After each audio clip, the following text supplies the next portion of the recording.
What's up guys? In this tutorial, I will show you how to access your menu when playing Project Slayers on your mobile device. This should be quite an easy tutorial. For more information, click on the first link in the description below. While playing Project Slayers on your mobile device, make sure that you completed the tutorial. Next, go ahead and tap and hold your screen to open up this menu. Don't tap anywhere near your controls, otherwise you will trigger them and not your menu. In some cases, your menu will not show up if you're using an unreliable network connection or when the game version is out of date. In your Roblox settings, make sure to enable the Performance Stats option. This will allow you to preview your current ping to the server you're connected to.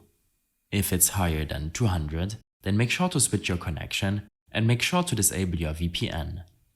To make sure that Roblox is up to date, close the game and open up your App Store or Google Play Store.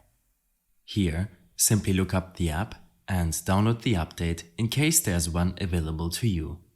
For more information, Project Slayers codes and tips, make sure to follow my guide linked in the description below. I hope this helped you out. Leave a comment if you have any questions and see you in the next one.